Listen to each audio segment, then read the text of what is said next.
Welcome everyone, and thank you for joining today's presentation entitled What's New in U.S. BPO? Trends and Developments Shaping the Industry.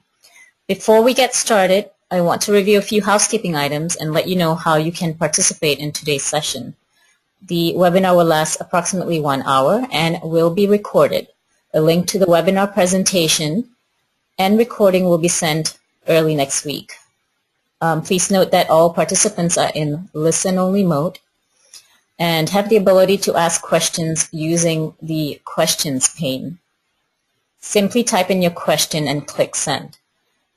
Our speakers today are Eric Simonson, Managing Partner Research at Everest Group, Anurag Srivastava, Practice Director Global Sourcing at Everest Group, and Amrita Joshi, CEO of Ahilia. Now, we will have Eric and Anurag start off the presentation with an overview of the BPO landscape, covering the types of BPO services being offered in the U.S., the providers offering them, as well as highlighting key industry trends. We will then have Amrita talk about the characteristics of a U.S. low-cost location well-suited for BPO using Imperial County in California as an example. At the end of the presentation, we will have a Q&A session and take as many questions as we have time for.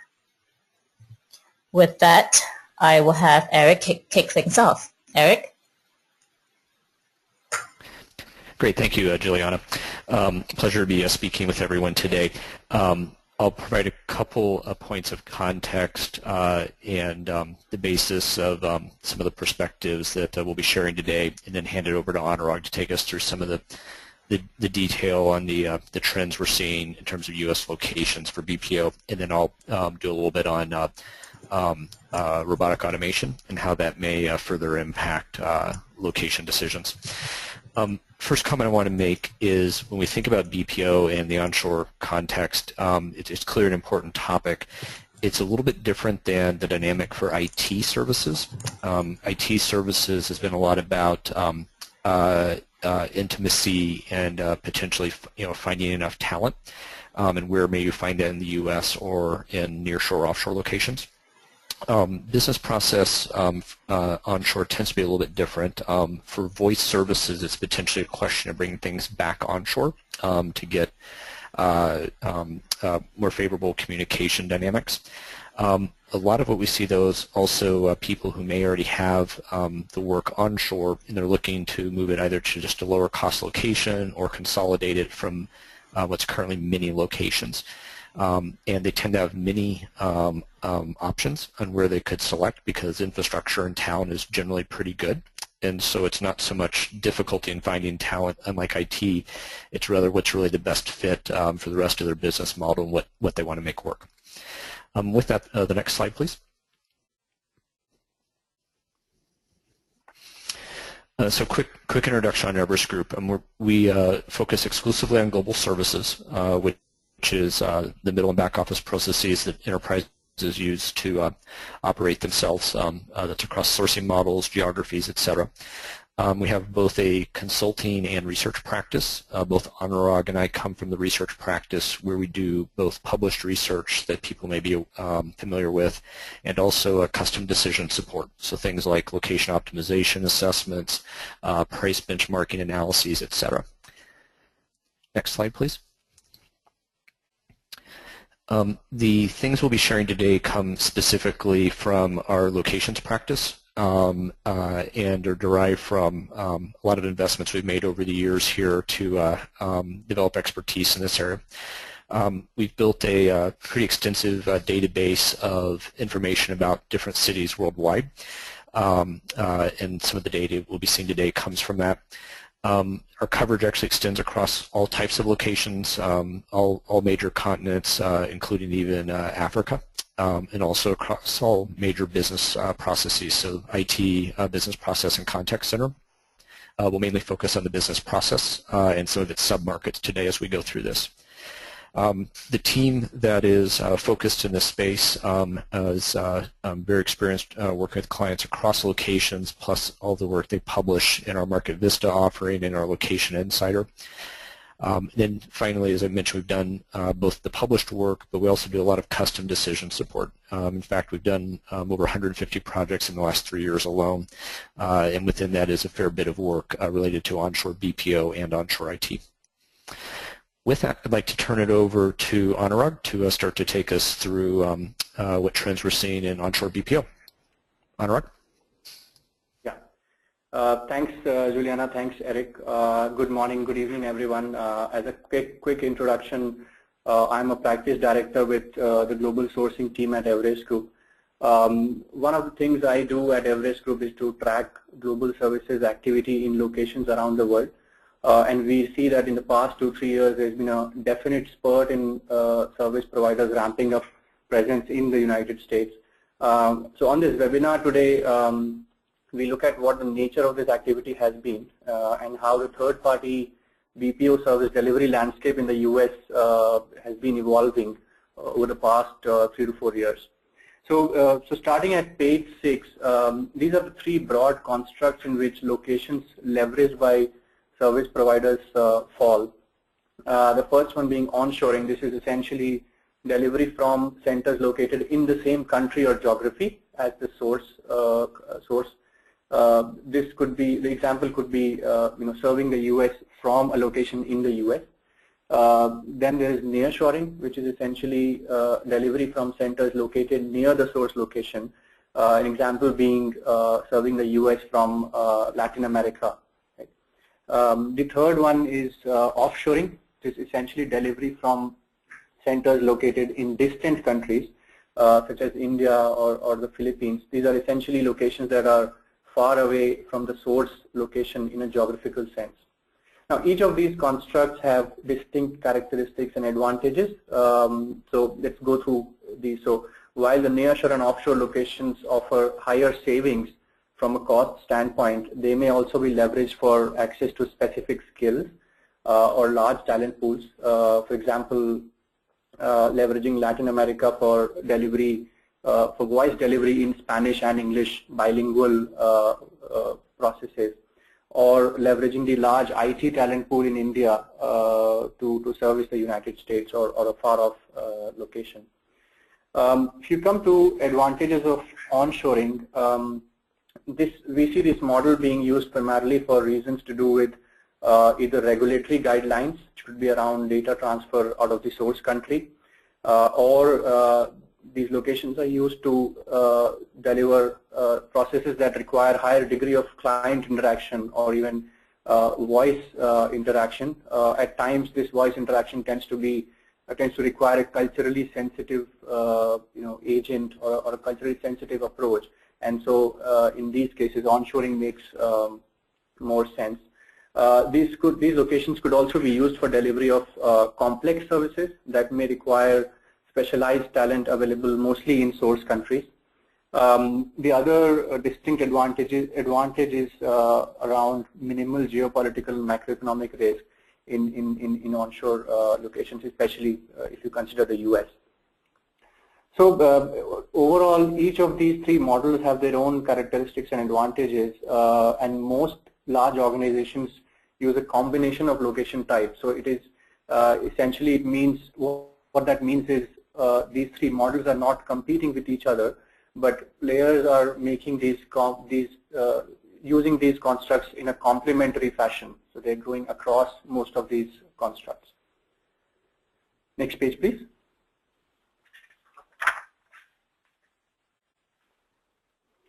So moving on to page 7, essentially onshore delivery, service delivery from the United States has seen a growth in the past 4 years. If you look at the chart on the left, essentially this is tracking the new delivery center setups by the top 20 BPO service providers in the last 4 years, so covering a span from 2011 to 2014 and clubbed in 2-year buckets. So if you look at the chart, even though the number of overall delivery centers set up by the top 20 service providers, and this is a mix of the global US majors as well as the traditionally India heritage providers, the share of US in the delivery center setups for these providers has gone up from 13% to 16% over the past 4 years. If you look at how this breaks up across the various processes within business process services, and we profiled F&A, which is finance and accounting, BFS, which is business, which is banking, financial services, procurement, healthcare, pharma, BPO, and HR services. You see, there's an interesting trend that comes up. Again, this is also for leading service providers, the top 20 leading service providers and US FTEs.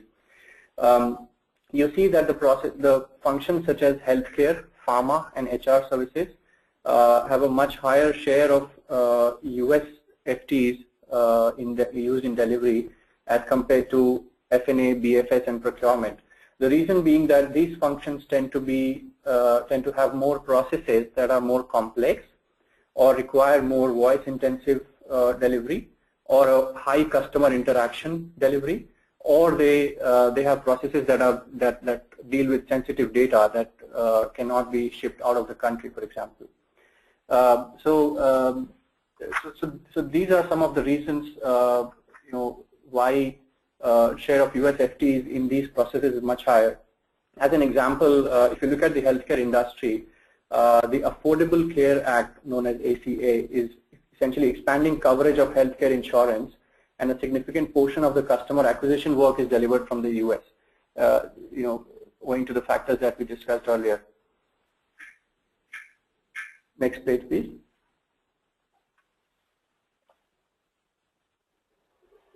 If you look at this page, essentially what we did was we're providing a sample of 3 functions: banking and financial services, healthcare, and finance and accounting outsourcing on this page. And essentially we are looking at the scale and growth of North America-based BPO, essentially US BPO, by different service provider segments. So while the global majors are shown in green color, the Indian heritage providers are shown in blue color. And if you look at it, essentially the Indian providers have been driving much of the growth in headcount across these 3 processes, and in general across the BPO landscape. So while they've been growing at a rate of 15 to 17% in BFS, they're growing at as high a rate as 80% for healthcare, obviously at a much lower base, and a rate of 67% for FAO. So phenomenal growth rates, obviously at a smaller base, but still much faster than the global majors. And essentially this is driven by some of the factors that we discussed earlier that give them an advantage in delivering work out of the United States. Next page, please.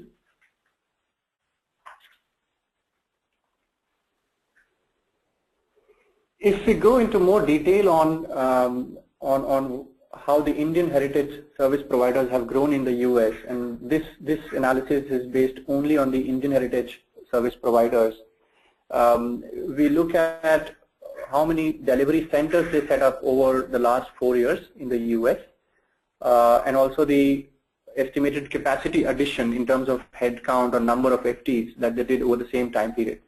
For some of the reasons that we discussed earlier and some of the advantages that we discussed earlier, we see the Indian heritage providers have really been focusing on growing the US as a delivery geography.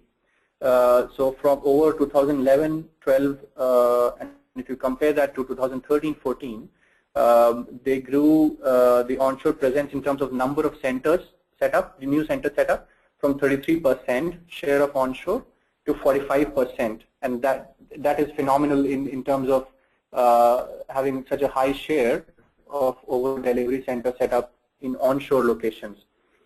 If you look at the impact in terms of headcount added in onshore locations, this is much smaller in terms of impact, and this is because a typical delivery center onshore is nearly 1/3 of the scale of an offshore delivery center. And so the net impact is that while the in terms of number of centers, the share may be 45% for onshore centers, the share in terms of headcount for onshore centers is only about 22%, which is essentially going to say that all of these constructs, delivery constructs such as offshore, nearshore, and onshore, are being leveraged together and providers are essentially going across all of these three, obviously trying to take advantages and benefits of all of the models in totality. Okay, next page, please. So on this page, we profile some examples of various categories of players and the major locations they are leveraging, and also a general profile of the locations they are leveraging. So if you look at the traditional global majors, and these are the likes of Accenture, HPs, IBMs, and Xeroxes. If you look at the major locations they're leveraging, it's a mix of the New Yorks, which are tier 1 locations, big business centers and large service delivery operations. You have the San Antonios and the St. Louis's, which are sort of tier 2 locations, and you also have a sprinkling of the Knoxville, which is like a tier 3 city in terms of global services delivery. So in the traditional majors portfolio, you see a much higher share of tier 1 locations, largely as a result of the way they structured their portfolios in the past, and this is essentially legacy they are carrying on. The other factor is that they are well entrenched in the US as service providers, and a lot of their tier 1 city presence is currently driven by the need to co-locate with large banking, financial services, and insurance clients, and also pharmaceutical clients that have big presence in tier 1 cities. We also see these traditional majors starting to diversify into tier 2 cities. However, tier 3 cities still account for a much smaller share in their portfolios. If you look at the Indian heritage service providers, so these are the likes of Genpact, Cognizant, Infosys, HCL, and so on. You see a very distinct portfolio of cities that they're leveraging. You see very rare presence of tier 1 locations. They're essentially a mix of tier 2 and tier 3 locations. So you see the likes of Atlanta and Dallas as tier 2. Whereas Danville, Minot form of the tier 3 landscape. You also see a location like Aguadilla in Puerto Rico being leveraged by Infosys, very recently set up, which gives you a sense of how they're pushing the an envelope in terms of delivering work from lower cost locations. However, having said that, even Indian heritage providers do have presence in tier 1 locations, and this is largely driven by, again, the need to co-locate with the client, or in some cases driven by an acquisition that they made of a client infrastructure or client personnel in a tier 1 location. If you look at the third category, which is essentially what we're calling others, these are essentially companies that have a primarily US-based delivery portfolios, the likes of Prosperity America or Rural Logic or TM1 or Genesis 10.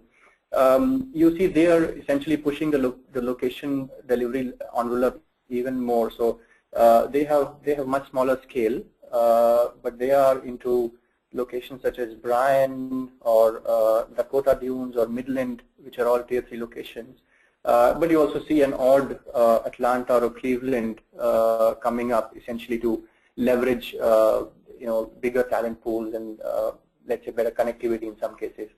However, the instances of players that rely on mostly on tier 2 cities is much lower, and you rarely see a tier 1 city figuring in these portfolios of these providers. So with that, I'll wrap up the discussion on how the US delivery landscape for BPO services is evolving, and pass it back to Eric.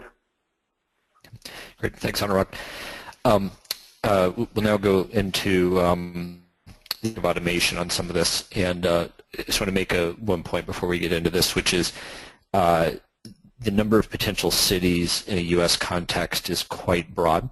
The infrastructure constraints are fairly small, and in particular, as you're talking about BPO skill sets, you can potentially find those in several hundred cities across the United States. So as a result, you do see a very broad set of cities available. What we had on indicated on the previous page was sort of a small sampling of that. And unlike developing markets where sometimes you're looking for a city to become mature enough in order to have the talent ecosystems, the business environment, et cetera, in the U.S. it's a little bit the opposite of trying to find a place where there'll be limited competition for the talent. Obviously in the Tier 1 and some of the Tier 2 it's a little bit different, but the trends in the Tier 3 are more towards very limited competition, and people are still able to operate effectively even though it may not be mature from a presence of other providers.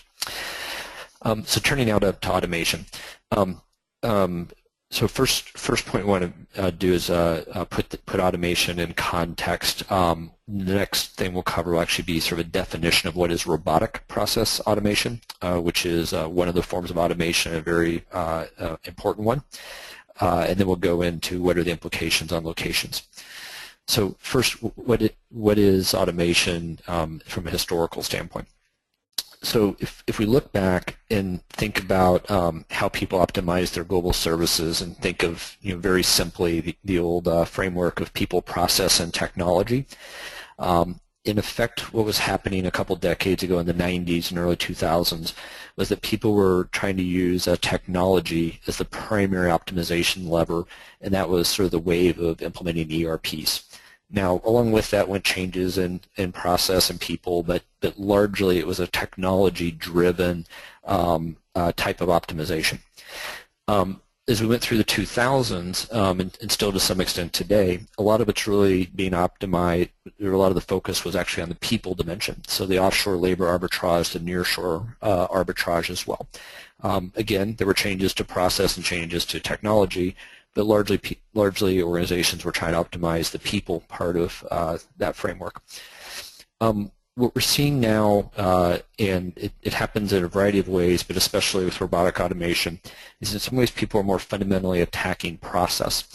And the way they're attacking it is not so much changing the systems, but able to work around the existing systems to allow the process to work more efficiently, be more rigorous, higher quality, and further optimize how things are delivered. So in some ways they're not having to attack the installed ERPs and change that dimension of technology, but rather use additional technology to attack process in a more dynamic way than what is typically possible. The related point we want to mention, it's in the subheader there, automation is not the same as business process management. You may have heard of business process management tools, which tend to be fairly rigorous and sort of deeply embedded technology changes that allow systems to better talk to each other. What we'll be talking about in these coming slides is sort of a lighter touch that's more flexible, can be done at a smaller scale with higher ROIs. It's a little bit more of sort of patches and clever workarounds than fundamental system work, that is proving very reliable and quite popular. Next slide, please. So robotic process automation. We'll define this and put some color on it so you can understand it before we get into how does it impact locations. So first, we think of robotic process automation, or RPA, as being a subset of overall service delivery automation. There are various types of ways you can automate, from basic simple scripts to potentially forms of artificial intelligence. And robotic process automation, it can be similar to those, but by and large it sort of sits separately. So it's one form of automation. What type of automation is in effect it acts as a virtual user that goes through the same user interface, or UI, that a normal employee would use, but it's actually a computer behaving as if it's an employee. Think of this in some ways as being a very advanced macro that is able to complete rules-based processes that cut across different systems. So as an example, imagine there's one database that needs to, when something changes, needs to trickle into other data sets, and then other activities need to occur. So say a change occurs, the robot could sense what changes occurred, say once an hour when it goes to check.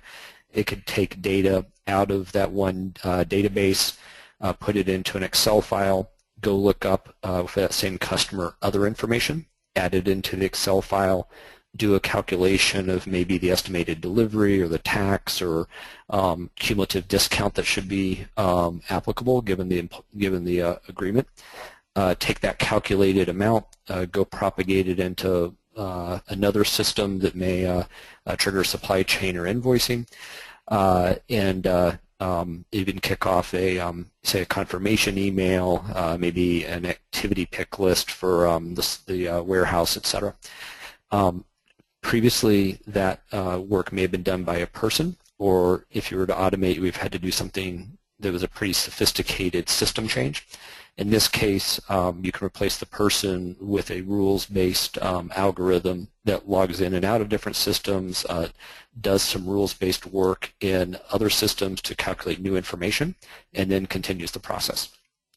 The key point here is RPA in its purest sense uses structured data.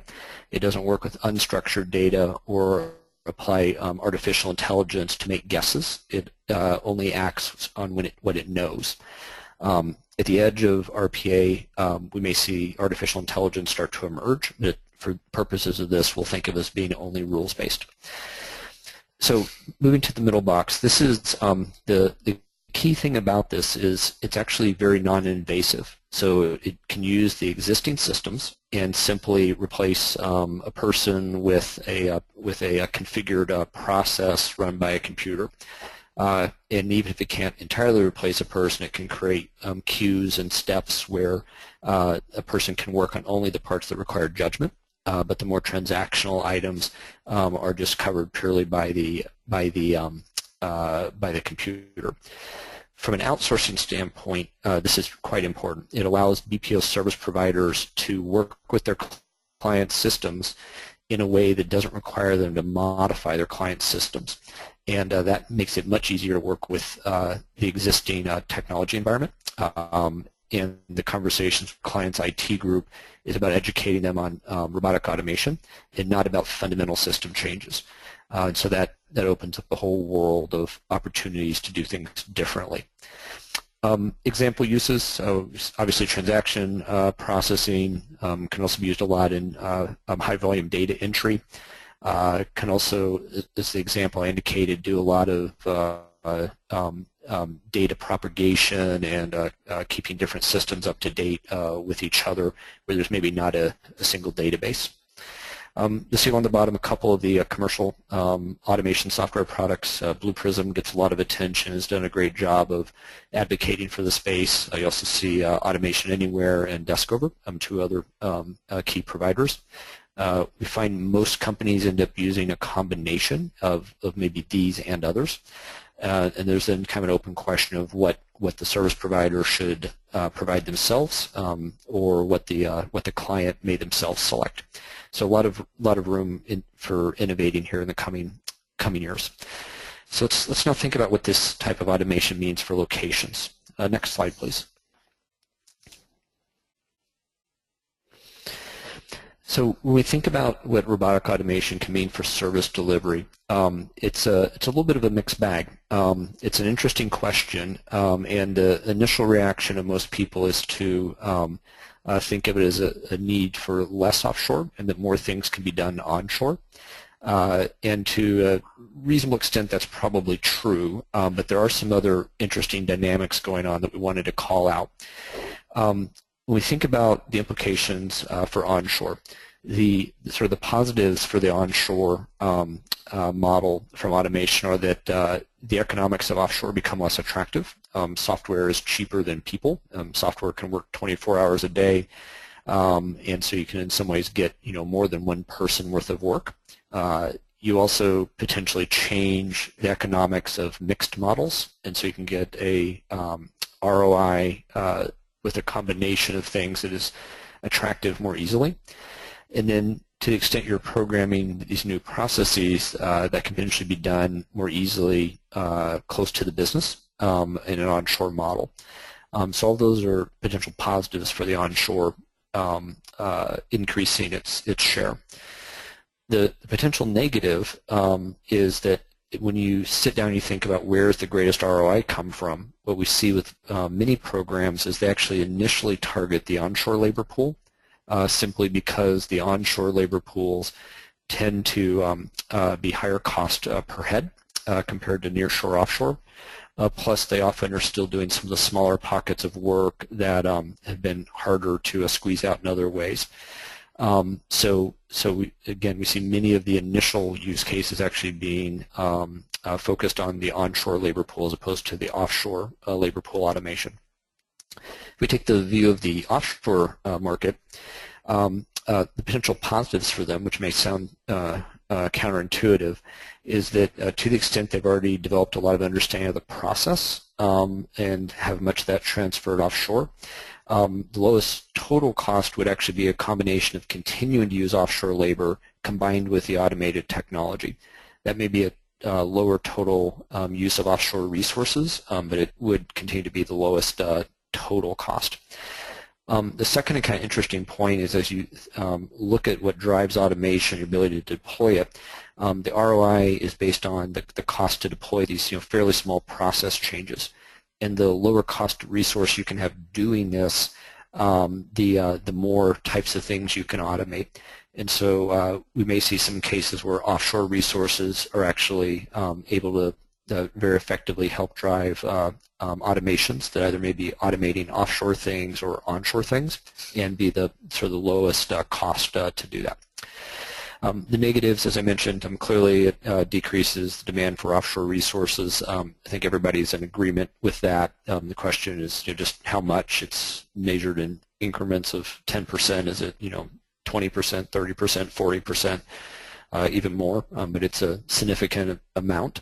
And then because the offshore savings are less significant, new business cases may not really be built off of assuming additional or new use cases of offshore.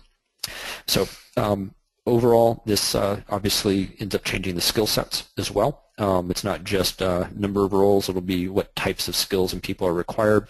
And then again, the work changes. The sequence of how things are done may be different and put a greater focus on the judgment activities, which may actually further change which resource models are appropriate. So with that, I'll hand it back to Juliana, who will take us into the next section. Great. Thank you so much, Eric and Anurag. With that, we will move on to the next portion of our presentation and have Amrita Joshi from Mahalia talk about the characteristics of a low-cost BPO location in the U.S.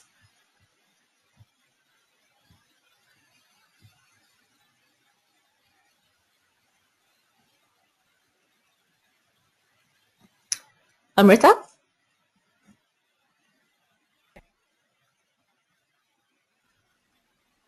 Hi, thank you. Thanks, Juliana. Thanks, Eric and Anurag, for the informative presentation. Really, especially, it's going to be very interesting to see how automation is going to play out from a location standpoint. So, very excited to see that. Can you see my screen, Juliana? Yes. Sure. Okay, great. So what I'm going to talk about today is what are the important characteristics of a location that make it suitable for a BPO.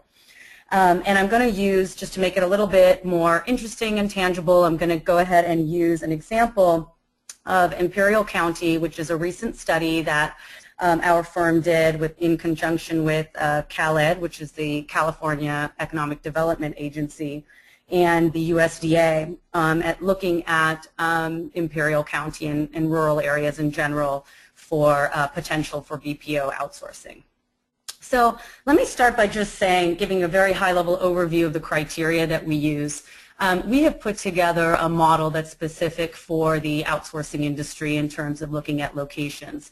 And from a very high level, it's a quantitative model, but from a very high level, these are the areas that we look at.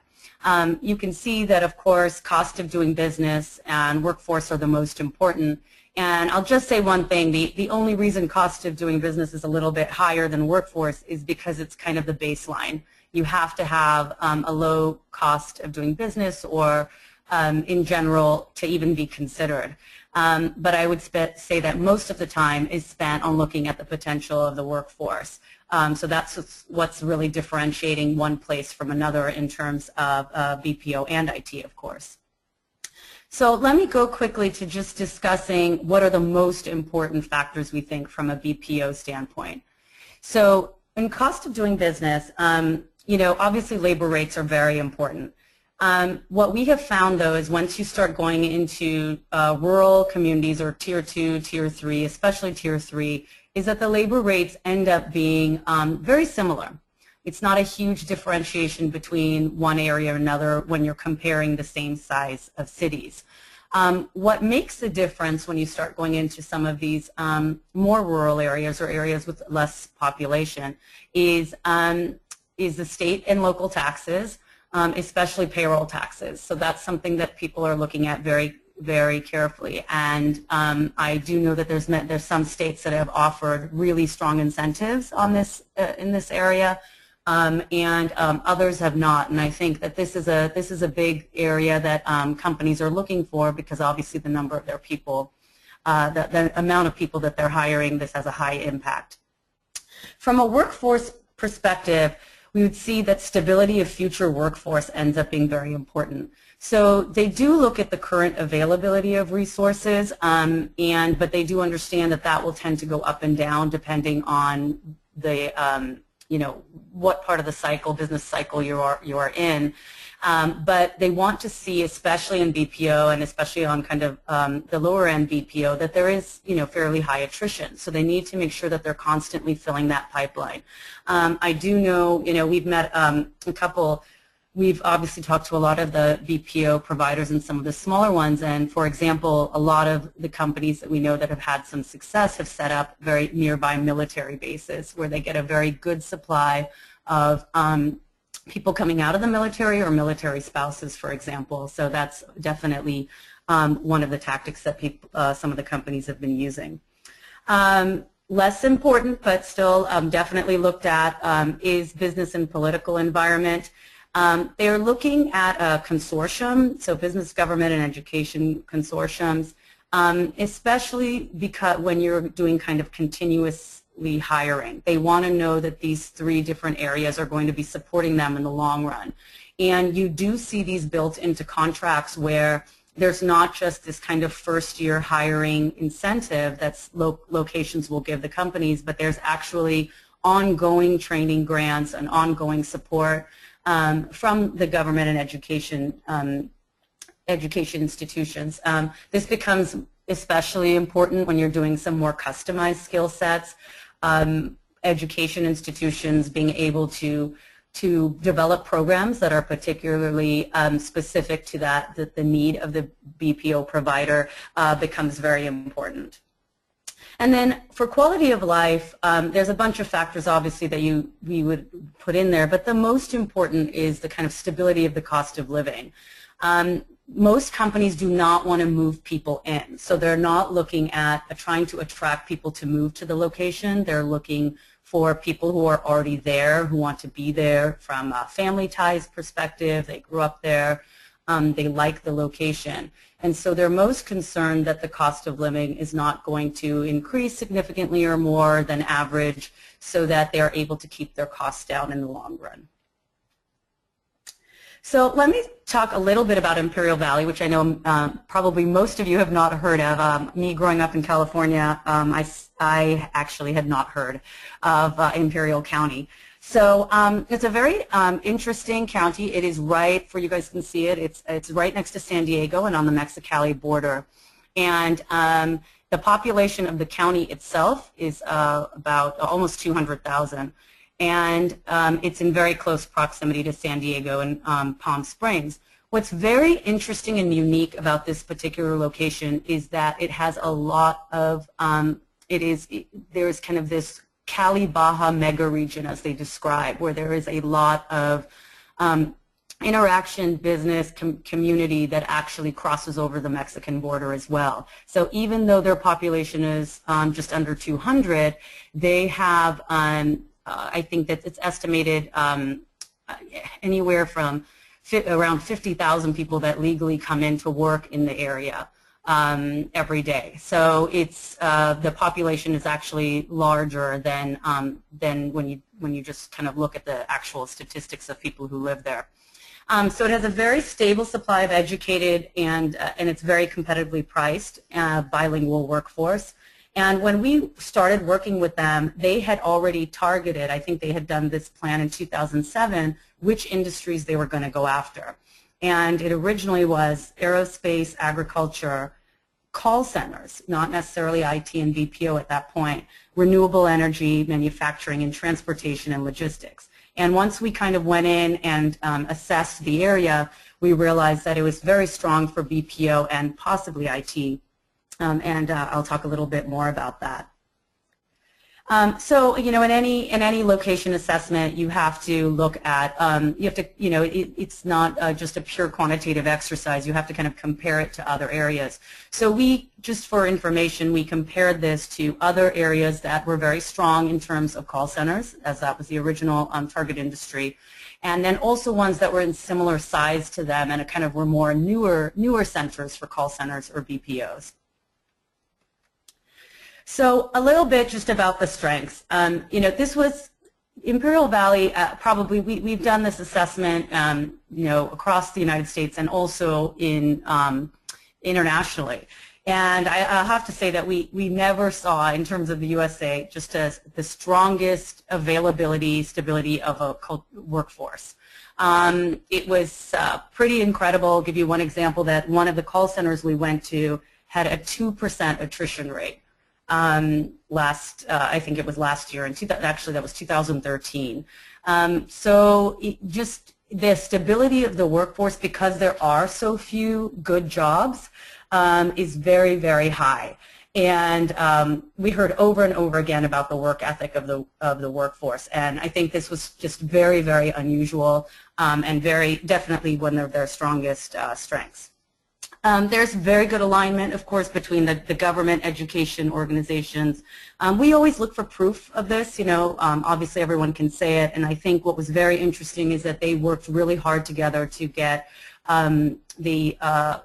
industries in before. So there was actually a lot of evidence that they actually brought in. I think they're the highest in they're the county that has the largest solar energy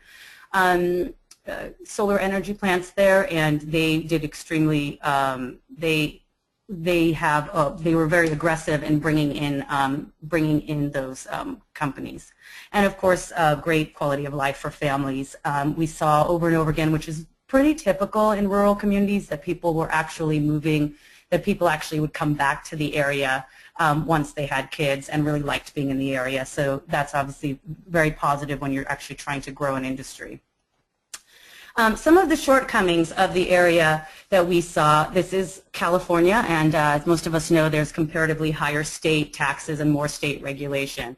Now, since our assessment, they have actually been bringing in, there have been kind of new incentives, and there are especially incentives for rural areas, which I think a lot of people don't take advantage of. This is something that I would encourage you to all look at when you're looking at setting up, especially on the BPO center side, that you can actually get some incentives just from being in a classified rural area. Limited availability of Class B space was one of the issues. Again, I think this is very typical of rural areas, that's something that they have to work on. They tend to have a lot of warehouse or old manufacturing types of spaces. And since the year that we've done this assessment, they actually have started converting some of those into office spaces. So that's pretty interesting, kind of some combined warehouse and office space. But that is something to definitely look out for, as most BPO companies do not want to have to set up their own center unless they are fairly large. And then limited, we heard this again from the youth, that there were limited entertainment and recreation for young adults, which tended to be one of the negatives. Again, fairly typical but important, because if you're trying to attract the youth to stay in the area, there needs to be more activities, et cetera, for them to do. So just to show you that, I think, can you see the screen, Juliana? Something, a little bit of technical difficulty here. Yeah, we can still see your screen. So let me, you can, okay, great. I had a little bit of a pause. Oh, I think actually, I missed a slide. we're not, we can't see a slide right now. Okay, give me 1 second. Sorry about that.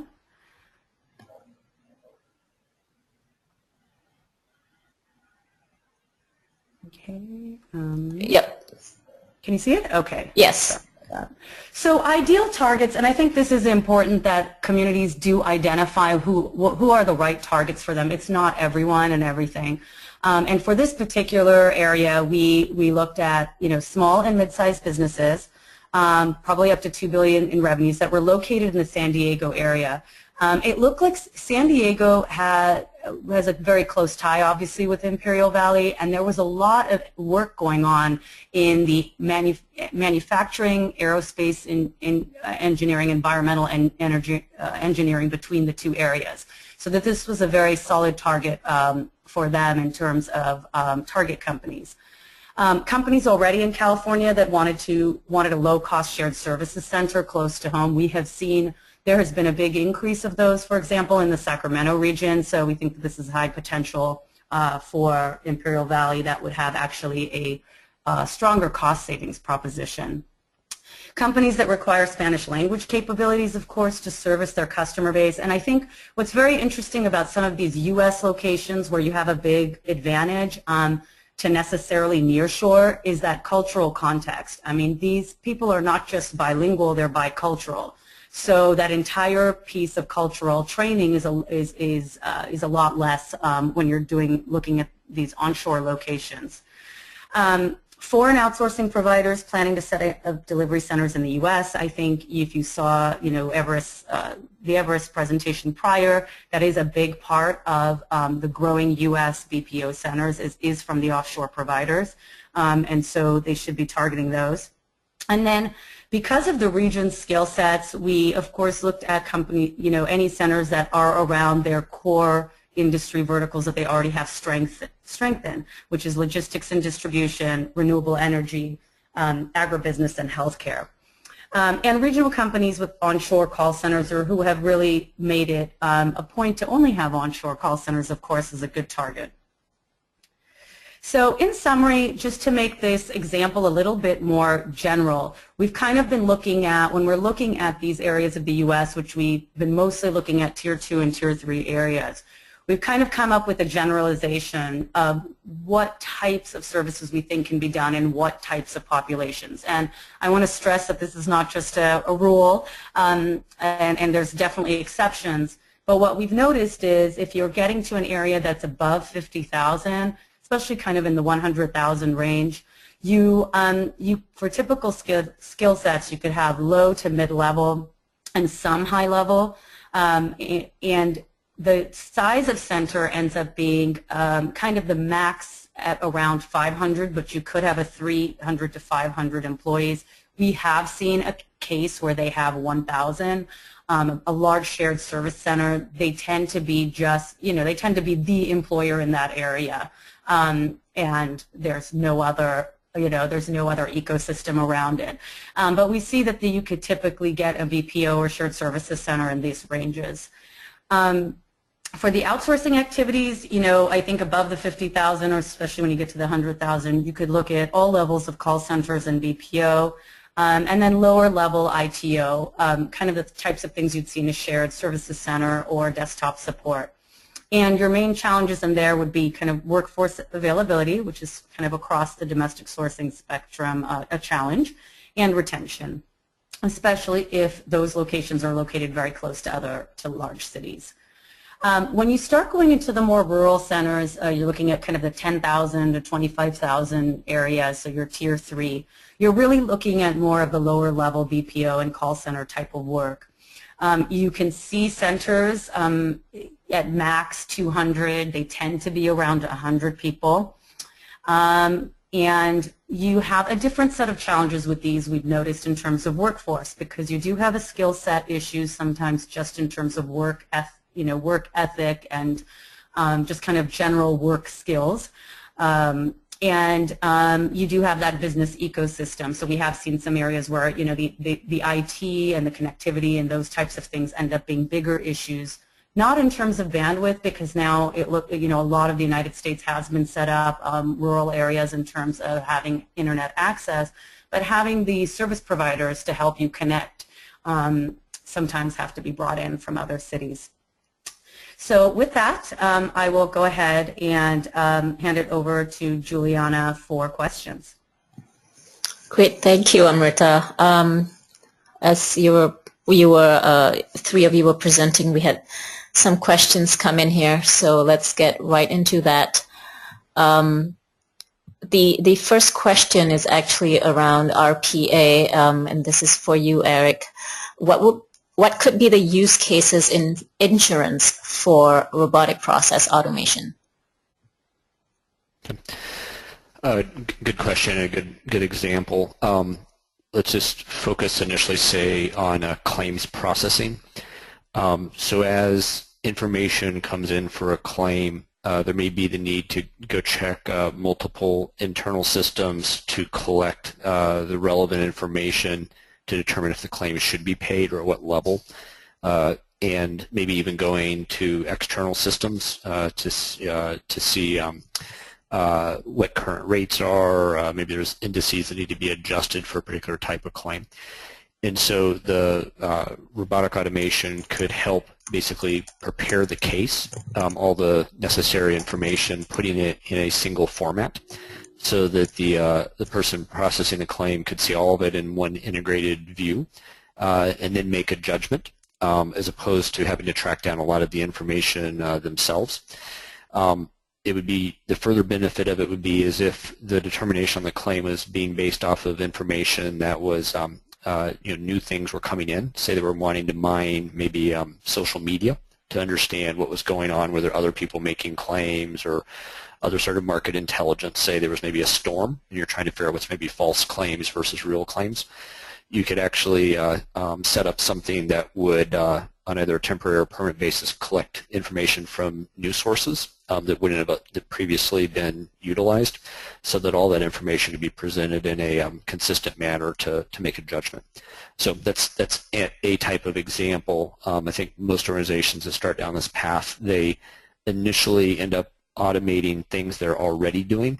As they get going, they sometimes actually start creating processes for things they weren't doing in the past that allow them to work even smarter. And that's part of why the one level automation is about cost savings. Another level, it can turn into value that's sort of independent of cost. Great, thank you, Eric. I'm going to jump in to the next question here, and actually it's a multiple-part question, and for all three of you. First is, if we're looking at IT services, what differences would you guys see as opposed to BPO? That's the first part. And what criteria would be different in the location selection process, for example, in terms of labor rates, etc. Anurag, do you want to start first? Yeah, sure. Thanks, Juliana. So if you look at delivery of IT services, you know, amongst the major factors, as Amrita listed earlier, the two primary ones would be the cost of doing business and the workforce. Looking at the workforce side first, obviously, if you're trying to look at the possibility of delivering IT, you would have to look at the presence of the right talent pools. So not just the presence of the right graduate pools from universities or colleges with degrees in IT or engineering, or computer sciences, but also presence of experienced pool or a pool that is employed already in either in-house IT delivery at corporates, or in the form of shared services centers, or in the form of third-party delivery centers of service providers. So you would have to look at an entirely different talent pool, obviously with implications on the cost. So the cost differences could be driven by obviously by talent availability, but also by the level of competition in that city, right? Also, if you compare with the BPO market, the dynamics of the IT market may be entirely different in terms of either a rate of increase of wages every year or the kind of turnover or attrition the city faces. Ultimately, it will also depend on the type of work that you're trying to support, whether it is more on the infrastructure side or around the applications development or maintenance, or is it around system integration or consulting work. This would define the level of need for co-location or proximity to business that you need, and so that would also influence the choice of what location you want to go into. Amrita? Juliana, can I add to that? Yes, please, go ahead. Yes, can I add to that? Yes. Okay. I think absolutely correct. I think what I've seen in terms of U.S. very specifically, a little bit of difference is that the ecosystem of hiring experienced people, et cetera, tends to be more important if you're setting up a shared services center. You're not in the business of kind of creating talent. When you look at the service providers, and especially some of the ones that are pure play or have more experience in terms of training people, they are looking, the number one thing for them is, again, this future stability of young workforce. So they're looking at the proximity of colleges with computer science and engineering degrees and technical colleges, because they would actually even potentially go in greenfield to an area that doesn't have a lot of IT and actually be the preferred employer, hire and train people, but they need a very tight education consortium. And if you look at the successful pure plays, that's exactly what they've done, is they have a very tight relationship with the colleges, and they are the preferred employer in that area. So it's a little different depending on whether you're doing a shared services center or you are a service provider. Juliana, this is Eric. I agree with that point. The sort of related thing that it touched on, but she didn't use the word directly, is generally in IT you potentially have both the need and the ability for more talent mobility, and that can be either in the form of the experienced or also in the fresh talent. A lot of the fresh graduate talent in the U.S. comes from large universities that may not be located in a major city, and so you could either set up where the university is, or you could set up in a tier 3, tier 2, or tier 1 to try to catch people as they come out of the comparatively rural area where the university is, and try to move them into that model.